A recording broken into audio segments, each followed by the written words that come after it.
आज आप लोग आए हैं यहाँ पर, क्या मामला है? आपने पीसी की है? देखिए, पिछले काफ़ी दिनों से यहाँ पर जो काश्तकार भाई हैं वो अपना रोष प्रकट कर रहे थे। दरअसल 40 साल पहले जहाँ हम लोग खड़े हैं, इन सारी ज़मीनों को सरकार के द्वारा अधिग्रहित किया गया था संयुक्त चिकित्सालय बनाने के लिए। लेकिन 40 साल का समय बीत चुका है कि काश्तकार भाइयों को ना तो मुआवजा दिया गया और ना ही जो वादा उनसे उस समय किया गया था हर परिवार के एक सदस्य को नौकरी देने का, तो ना तो मुआवजा दिया गया ना नौकरी दी गई और उनकी जमीन पर सरकार ने अवैध कब्जा करके रखा है।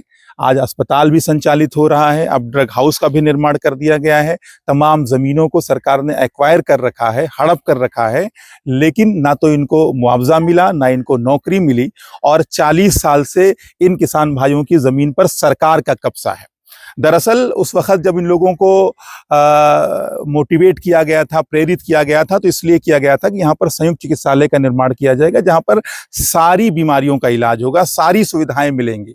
लेकिन बाद में इसको सामुदायिक स्वास्थ्य केंद्र में तब्दील कर दिया गया, बेडों की संख्या घटा दी गई, सुविधाओं की संख्या घटा दी गई। तो तत्कालीन सरकार की तरफ से इनके साथ धोखा किया गया और वो धोखा निरंतर चलता रहा। सूबे के अंदर सरकार चाहे जिस भी पार्टी की बनी हो, सारी की सारी पार्टियों के लोगों ने इन किसान भाइयों के साथ धोखा करने का काम किया है, फरेब करने का काम किया है और आज 40 साल से ज्यादा का समय बीत चुका है, इनको मुआवजा नहीं मिला है। तो ये लोग अपना रोष प्रकट कर रहे थे, प्रदर्शन कर रहे थे। जब मुझे जानकारी मिली तो कल आकर मैंने इन लोगों से मुलाकात की और जिनसे वादा था कि आज मैं पत्रकार बंधुओं के सामने इनके मामले को उठाऊंगा। इनकी जो सबसे बड़ी मांग है कि जो इनका आज की डेट के हिसाब से या तो इनको मुआवजा दिया जाए और या तो इनकी जमीन को सरकार खाली करे।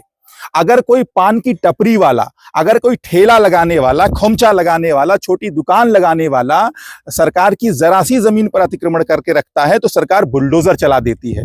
लेकिन सरकार ने यहाँ तो किसानों की जमीन पे इतनी बड़ी बिल्डिंग खड़ी कर दी है, इतना बड़ा अस्पताल खड़ा कर दिया है और इनको मुआवजा भी नहीं दे रहे। तो सरकार कुल मिलाकर यहाँ पर गुंडागर्दी पे आमादा है, प्रशासन यहाँ पर गुंडागर्दी कर रहा है। तो आज प्रशासन की इस गुंडागर्दी की खिलाफ जो किसान साथी आवाज उठा रहे थे, उस आवाज को और मजबूत करने के लिए, उस आवाज को समर्थन करने के लिए, इनके विरोध को समर्थन करने के लिए और इनकी जो संविधान सम्मत मांगे हैं, इनकी जो जायज मांगे हैं, उनको समर्थन देने के लिए मैं यहाँ पे आया हूं। और अगर समय रहते सरकार चेतती नहीं है, समय रहते इनकी जायज मांगों को माना नहीं जाता है, तो हम किसान भाइयों के साथ अनशन पर बैठेंगे, क्रमिक अनशन करेंगे, आंदोलन करेंगे, जरूरत पड़ी तो आमरण अनशन तक पर बैठने के लिए मैं तैयार हूं।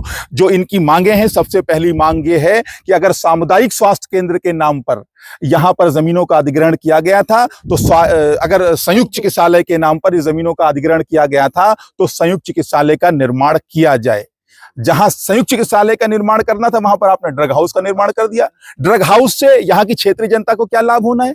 जिन लोगों ने अपनी जमीनें दी हैं उनका क्या लाभ होना है? उनको तो मुआवजा तक नहीं मिला। दूसरी बात, जो उस समय तत्कालीन सरकारों की तरफ से वादा किया गया था कि हर परिवार के एक सदस्य को नौकरी दी जाएगी, तो इस वादे को जल्द से जल्द यहाँ का प्रशासन पूरा करे, सरकार पूरा करे। तीसरी जो सबसे जरूरी बात है कि 40 साल से आप इन किसान भाइयों की जमीन का इस्तेमाल कर रहे हैं, उनका प्रयोग कर रहे हैं। यहाँ पर आपने बिल्डिंगें बनाई हैं, यहाँ पर आप अस्पताल का संचालन कर रहे हैं, अब ड्रग हाउस का संचालन करने जा रहे हैं, तमाम डॉक्टर्स और स्टाफ के क्वार्टर बना रखे हैं, वो लोग रह रहे हैं, उनसे आप रहने का किराया वसूल करते हैं, उनकी तनख्वाह में से काटते हैं। तो कुल मिलाकर जो इनकी जमीनों का इस्तेमाल सरकार इतने दिनों से कर रही है, पिछले 40 वर्षों से, इसका किराया भी किसान भाइयों को जोड़कर दिया जाए।